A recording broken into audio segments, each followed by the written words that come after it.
네, 오늘 우리에게 주신 말씀을 함께 보겠습니다. 시편 59편 1절에서 17절까지의 말씀이 되겠습니다. 우리 한 절씩 보시고 마지막 17절은 같이 보시겠습니다. 나의 하나님이여, 나의 원수에게서 나를 건지시고 일어나 치려는 자에게서 나를 높이 두소서. 악을 행하는 자에게서 나를 건지시고 피 흘리기를 즐기는 자에게서 나를 구원하소서. 그들이 나의 생명을 해하려고 엎드려 기다리고 강한 자들이 모여 나를 치려하오니 여호와여, 이는 나의 잘못으로 말미암음이 아니요 나의 죄로 말미암음도 아니로소이다. 내가 허물이 없으나 그들이 달려와서 스스로 준비하오니 주여 나를 도우시기 위하여 깨어 살펴주소서. 주님은 만군의 하나님 여호와 이스라엘의 하나님이시오니 일어나 모든 나라들을 보라소서. 악을 행하는 모든 자들에게 은혜를 베풀지 마소서. 셀라. 그들이 점으로 돌아와서 개처럼 울며 성으로 두루 다니고 그들의 입으로는 악을 토하며 그들의 입술에는 칼이 있어 이르기를 누가 들으리요 하나이다. 여호와여, 주께서 그들을 비웃으시며 모든 나라들을 조롱하시리이다. 하나님은 나의 요새이시니 그의 힘으로 말미암아 내가 주를 바라리이다.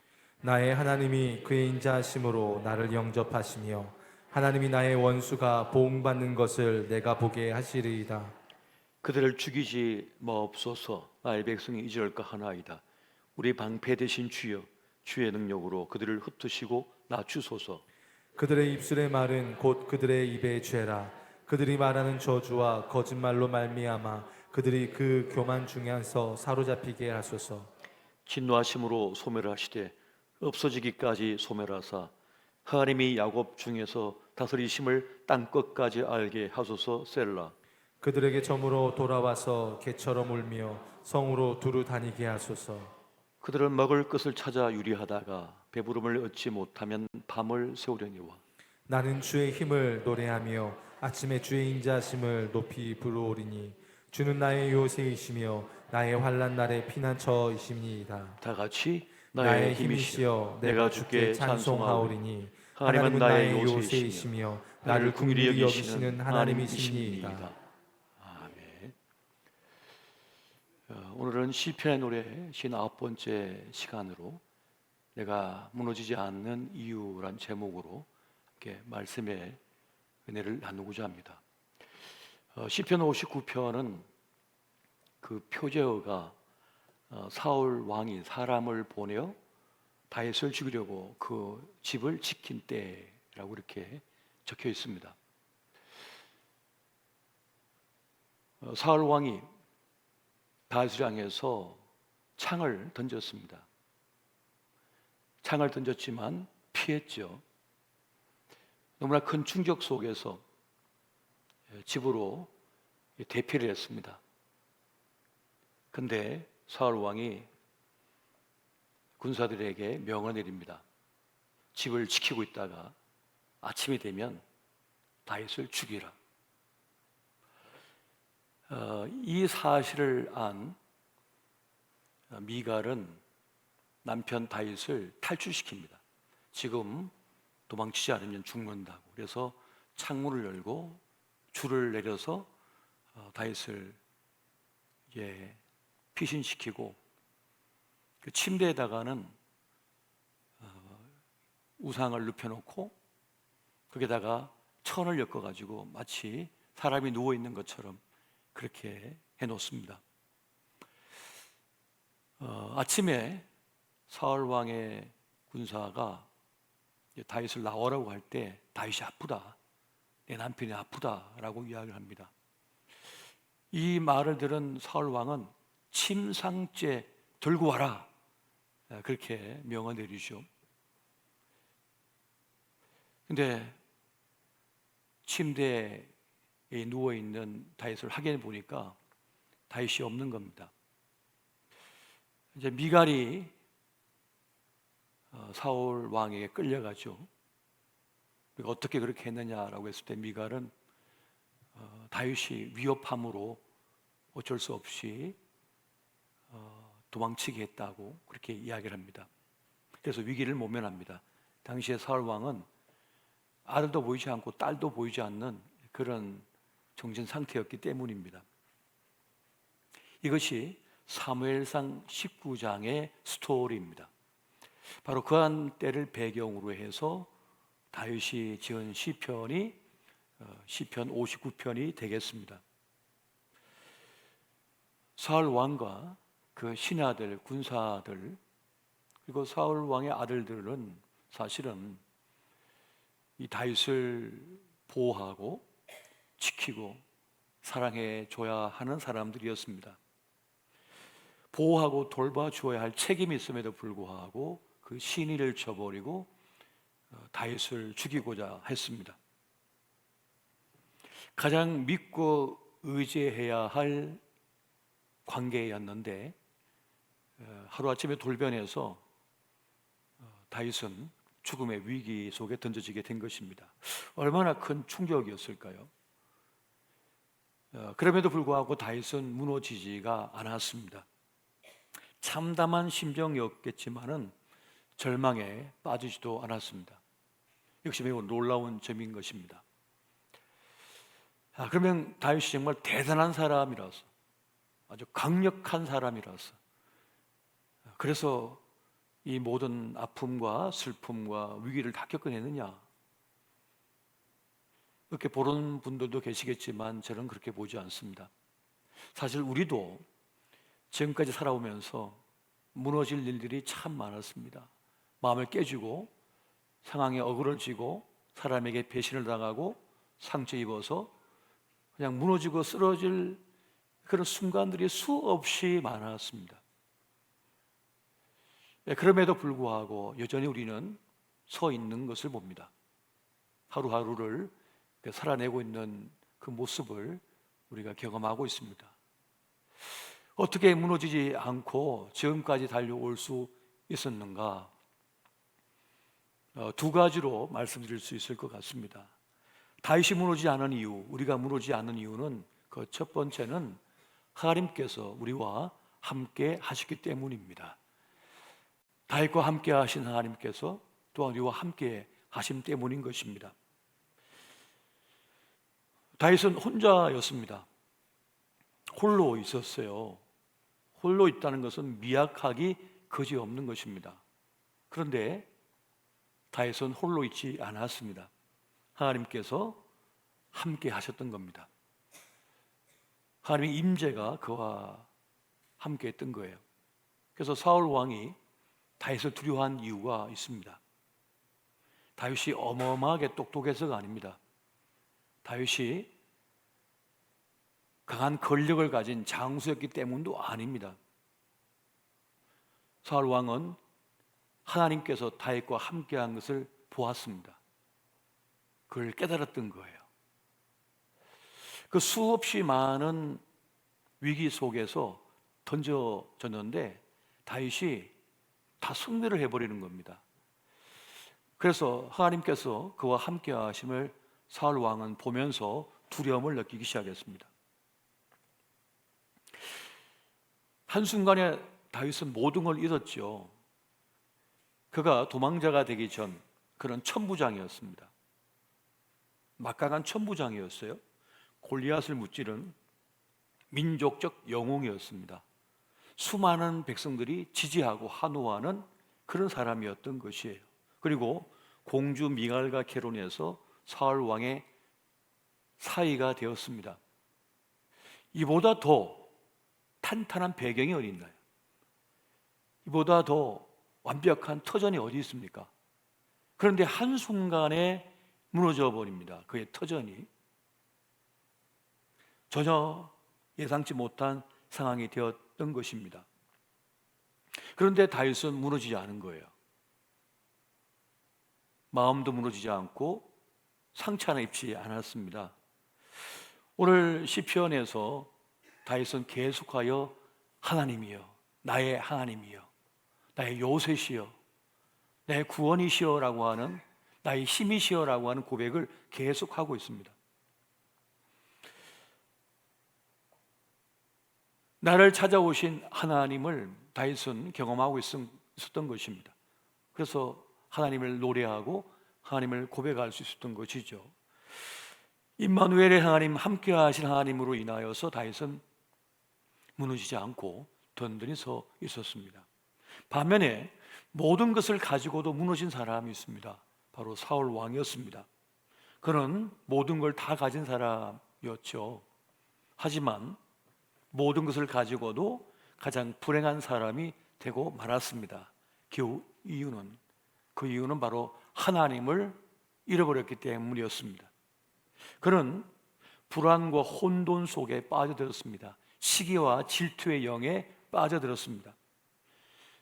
시기와 질투의 영이 사울 왕의 마음을 사로잡아 버린 거예요.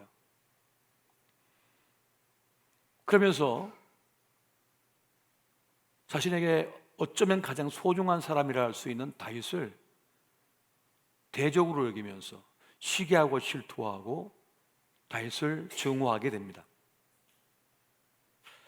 사울은 천천히요, 다윗은 만만이라는 이 노랫소리 속에 그는 무너져 버리고 말았습니다. 불안에 빠진 거죠. 이제 자신이 버림당할까, 아니 어쩌면 버림당했기 때문에, 자신이 하나님을 버림으로 인하여 하나님도 그를 버렸기 때문에 그런 영적 공백이 생겼는지도 모르겠습니다.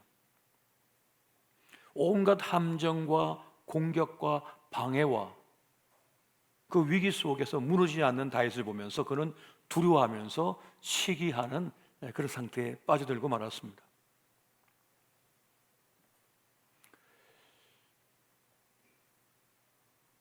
세례 요한이 예수님의 등장을 제자들이 말할 때 뭐라 했습니까?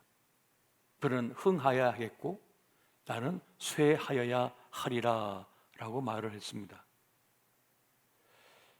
그 하나님의 시간 속에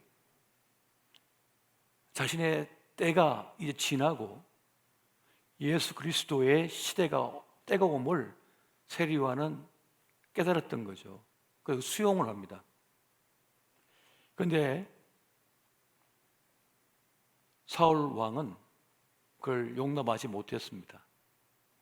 하나님의 시간 속에, 하나님의 때 속에 이제 자신의 시대가 지나고 저물고 다윗의 시대가 오는 것을 용납할 수가 없었던 거죠.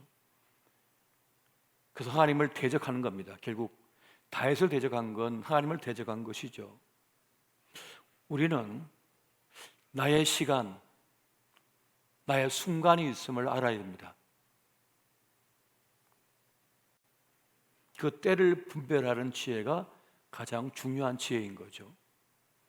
나의 시간, 나의 때가 있다는 겁니다. 우리의 인생의 여정 속에 그 시와 그 때마다 하나님께서 뜻하신 바가 있고 그 가운데 우리가 있었습니다. 내가 있었던 거예요. 그리고 나만의 때가 있는 것이 아니라 또 다음 세대의 때가 있다고 하는 사실을 알아야 됩니다. 하나님의 뜻에 나를 맡기고 수용할 수 있어야 되는 거예요. 하나님은 모든 때를 아름답게 하신다고 그랬거든요. 모든 때를 아름답게 하시는 하나님이십니다. 10대는 10대 때의 아름다움이 있습니다. 20대는 20대의 아름다움이 있고 30대는 30대의 아름다움이 있는 겁니다. 40대는 40대의 아름다움이 있는 거죠. 50대는 50대의 아름다움이 있고 60대, 70대, 80대의 아름다움이 다 있는 겁니다. 그때마다 하나님께서 주신 은혜가 있는 것이죠. 그런데 오늘 사울은 그 하나님의 주권을 인정하지 못한 겁니다. 이 왕위는 다윗이 아니라 내 아들들에게 넘겨주어야 한다는 생각을 가졌던 거죠. 어찌 보면 모든 나라, 모든 시대, 모든 권력을 가진 자들의 공통적인 모습일지도 모르겠습니다. 사울 왕의 모습은요. 왕위를 내 아들들에게, 왕자들에게 넘겨줘야지 사이라고 해도 내가 넘겨줄 수 없다는 거죠. 권력은 나눌 수 없는 거니까요. 그래서 헤롯은 자기의 처자식을 다 죽였지 않습니까? 로마의 왕들은 또 어땠습니까? 다 그렇게 가는 것이거든요. 그런데 그렇기 때문에 오늘 사울 왕의 비극이 결국 도래하고 말았습니다. 우리는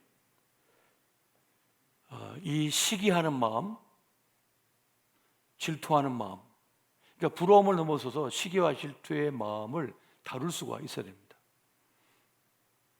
우리 모두는 완벽하지 않기 때문에 내 안에 시기와 질투의 영이 역사할 수 있습니다. 다른 걸 아무리 변명해도 있을 수 있는 거예요. 포장이 안 됩니다. 합리화가 안 돼요. 거기에 있을 수 있는 거예요. 그거를 다룰 수 있어야 됩니다. 또 미워하는 마음, 싫어하는 마음을 다룰 수가 있어야 돼요.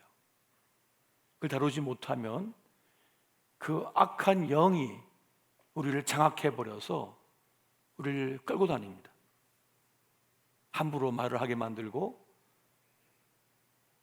악마가 해야 될 역할을 자기가 해버리는 그런 죄를 지을 수도 있는 거예요. 그래서 하나님 앞에 겸허한 사람이 된 어떤 마음입니까? 나는 틀릴 수 있다. 난 잘 모를 수 있다. 내 판단이 틀릴 수도 있다. 원래 대화라고 하는 게 뭡니까? 대화라고 하는 거는 내가 틀릴 수 있음을 인정하고 하는 게 대화예요. 나는 100%다 옳고 너는 무조건 내 말에 따라줘야 돼. 이러면 대화는 없는 겁니다. 명령만 있죠. 대화라고 하는 것은 나도 부족함을 인정하고 서로 부족함을 인정하면서 더 나은 것을 도출해내는 거잖아요. 이게 대화거든요. 또 정서를 공유하면서 말이죠.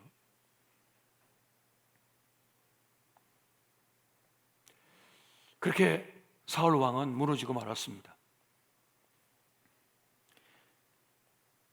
다윗은 하나님께서 함께 하시기 때문에 무너질 수밖에 없는 상황 속에서도 무너지지 않았습니다. 여러분, 누가 제일 강합니까? 하나님께서 함께 하신 사람이 제일 강합니다. 하나님이 함께 한 사람이 제일 강한 거예요. 누가 행복한 사람인가? 하나님께서 함께 하신 사람이 행복한 겁니다. 마음의 평안과 안식을 누려요. 수고하고 무거운 짐진 자들아 다 내게로 오라. 내가 너희를 쉬게 하리라 라고 말씀했거든요. 내가 나를 쉬게 하는 게 아니라 주님이 나를 쉬게 해주셔야 한다는 거죠. 쉼을 주신다는 겁니다. 하나님께 사랑한 자에게 잠을 주신다는 말씀도 있지 않습니까? 저도 어떤 데 잠이 안 오면은 주님 저를 사랑하지 않으시는가요? 그런 기도를 드릴 때가 있어요. 근데 그게 아니라 중요한 일을 앞두면 늘 긴장 상태가 돼가지고 그래서 사실은 잠이 잘 안 오는 거거든요. 하나님께 사랑하지 않으셔서 그런 게 아니라 지금 누구와 함께 동행하고 있는가, 지금 누구와 함께 하고 있는가가 중요한 것입니다. 하나님과 함께한 자에게 형통이 있다고 성경은 누누이 말씀해 주고 있습니다. 요셉이 하나님과 함께 했더니, 하나님께서 요셉과 함께 주셨더니 형통한 자가 되었다고 말씀하거든요. 다윗에게 하나님께서 찾아오셔서 함께 하셨기 때문에 그는 그 위기 속에서도 견딜 수가 있었던 겁니다. 무너지지 않을 수 있었던 것입니다. 여러분, 빨리 가려고 하지 마십시오. 하나님께서 함께 가는 것이 가장 잘하는 겁니다. 빠르다고 빠른 게 아니라는 거죠. 상황 따라가는 것이 아니라 하나님의 인도하심을 따라가는 것이 가장 잘하는 것입니다. 그 과정을 즐기고, 주님은 그 과정이 필요하다고 말씀하거든요. 여러분, 또 무엇이든지 너무 많이 하려고 하지 마십시오. 사람들은 사람이 많아야 된다고 생각하고요, 일을 많이 해내야 된다고 생각을 하거든요. 그것이 아니라 하나님께서 원하시는 것, 하나님께서 기뻐하시는 것을 하면 되는 거예요. 뭘 많이 하는 것이 잘하는 것이 아닙니다. 승리는 사람이 많은 것에 있지 않다, 마병이 있지 않다라고 분명히 말씀해 주고 있는 장면을 우리가 봅니다. 다윗은 목동이었을 때나 천부장이 되었을 때나 나중에 이스라엘 왕이 되었을 때나 여전히 연약한 자였습니다. 부족한 자였습니다. 약한 자였습니다. 다윗은 자신의 힘 때문이 아니라 하나님께서 함께 하신 때문이었다고 하는 사실을 늘 고백하고 있었습니다. 그래서 유언으로도 남기잖아요. 부와 귀가 하나님께로부터 말미암나니, 이렇게 유언을 남겨요. 그렇게 하나님께서 함께 하심을 통하여 우리 무너지지 않을 수 있습니다. 늘 주님과 함께 하시기 바랍니다. 또 한 가지는 무엇입니까? 하나님을 향한 기도 때문에 다윗은 무너지지 않았습니다. 우리 또한 마찬가지입니다. 하나님을 향한 기도가 있는 한 우리는 무너지지 않음을 믿으시기 바랍니다. 그 유명한 말씀 있잖아요. 의인의 간구는 역사하는 힘이 많도다, 크도다라고 말씀해 주고 있습니다. 야고보서 5장 13절에서 우리 16절까지 말씀 우리 같이 한번 보겠습니다. 시작. 너희 중에 고난 당하는 자가 있느냐? 그는 기도할 것이요. 즐거워하는 자가 있느냐? 그는 찬송할지니라. 너희 중에 병든 자가 있느냐? 그는 교회의 장로들을 청할 것이요. 그들은 주의 이름으로 기름을 바르며 그를 위하여 기도할지니라. 믿음의 기도는 병든 자를 구원하리니 주께서 그를 일으키시리라. 혹시 죄를 범하였을지라도 사하심을 받으리라. 그러므로 너희 죄를 서로 고백하며 병이 낫기를 위하여 서로 기도하라. 의인의 간구는 역사하는 힘이 크미니라. 이 말씀을 믿으시기 바랍니다. 고난 당한 자가 있다면 기도할 것이라 라고 말씀합니다. 기도에 들어가야 된다는 거죠. 기도가 있어야 된다는 것을 말씀합니다. 병든 자가 있다면 그도 기도해야 한다고 말씀합니다. 하나님의 사람들을 불러서 기도를 받으라고 말씀을 하고 있습니다.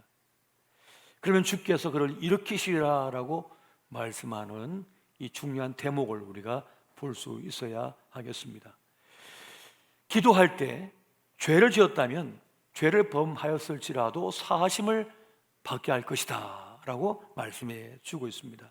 그래서 서로 죄를 자백하고 병 낫기를 위하여 서로 기도할 것을 지금 말씀하고 있는 것입니다. 왜냐? 그 기도는, 의인의 간구는 역사하는 힘이 크기 때문에 그렇게 할 것을 말씀합니다. 다윗의 시편의 모든 그 노래들이 기도 형식이에요. 주님 앞에 기도하고 있습니다. 주님 앞에 아뢰고 있는 장면을 봅니다. 우리의 두려움은 어디서 오는 것입니까? 문제의 크기이기 때문이 아니라 자꾸만 나 자신만을 바라보기 때문이고 문제만 바라보기 때문이거든요. 근데 거기서 벗어나서 눈을 들어서 주님을 바라보며 기도할 수 있어야 된다는 겁니다. 주님의 이름을 부르며 주의 이름을 고백하며 구원을 향하여 우리가 기도할 수 있어야 된다는 겁니다. 그때 하나님의 크신 역사가 있다는 것입니다. 절대 기도를 멈추지 마시기 바랍니다. 기도를 멈추지 마십시오. 매 때마다 식사를 할 때 그 음식을 앞에 두고 그 육의 양식을 취하기 전에 먼저 하나님 앞에 감사의 기도를 드리시고 또 내 간절함을 주님 앞에 구할 수가 있어야 되는 겁니다. 기도의 거룩한 성사의 시간입니다. 기도할 때 우리는 원망에서, 불평에서, 시기와 질투하는 마음에서, 누군가를 미워하는 마음과 저주하는 마음에서 자유를 누릴 수가 있습니다. 그 기도만이 그것을 이겨낼 수가 있는 거예요. 이 짐을 주님 앞에 내어놓는 거거든요. 이 원통한 마음, 이 억울한 마음, 이 분노하는 마음, 이 분노를 막 어떻게 할 길이 없는데 그냥 품고 있으면 어떡합니까? 나를 태워버리죠. 나를 죽여버리는 겁니다. 그걸 주님 앞에 내어놓고 구해야 되는 거예요. 내 심사를 주님 앞에 내어놓고 구하는 거죠. 문제를 내어놓고 말이죠. 그래야만 사단에게 틈을 두지 않게 됩니다. 나를 지킬 수가 있고 나를 보호할 수 있는 거예요. 그리고 그렇게 기도할 때라야 우리는 자유함을 누릴 수가 있는 겁니다. 마음의 쉼을 얻을 수가 있는 것입니다. 기도하지 않으면 절대 자유함을 누릴 수가 없습니다. 그 문제에서 벗어날 수가 없는 거예요. 그리고 기도할 때 우리는 이 고난의 실체를 발견하게 됩니다. 이유와 본질을 깨닫게 되어지는 거예요. 핵심을 깨닫게 되는 거죠. 그러면서 하나님을 깨닫게 됩니다. 이 문제도 깨닫게 되지만 구원을 주시는, 해결을 주시는 하나님을 깨닫게 됩니다. 그리고 그 하나님을 깨닫게 될 때 하나님의 허락이 없는 고난은 없다는 사실을 깨닫게 됩니다. 참새 한 마리 떨어지는 것도 하나님의 허락이 없으면 떨어지지 않는다고 그랬거든요. 우리의 머리털까지 세신 바가 되었다고 말씀하는 것이거든요. 하나님의 뜻 안에 내가 있다는 사실을 깨닫게 되는 겁니다. 지금 다윗의 고난은 죄의 결과는 아니었습니다. 다윗은 누구보다 책임감 강하고 충성스러운 사람이었습니다. 자기 민족을 끔찍히 사랑하는 용사였습니다. 신의를 매우 중요하게 여기는 사람이었습니다. 여호와의 법을 지킬 줄 아는 신실한 믿음의 사람이었습니다.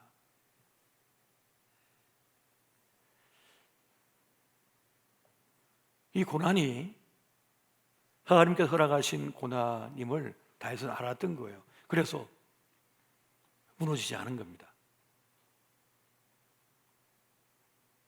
어떤 거는 그 고난이 필요하거든요. 뜻이 있는 고난이기 때문에 그렇습니다.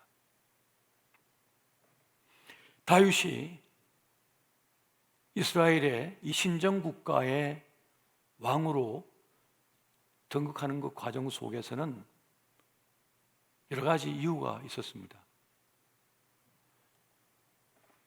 이스라엘의 왕은 다른 나라, 이방 나라의 왕과는 다른 왕입니다.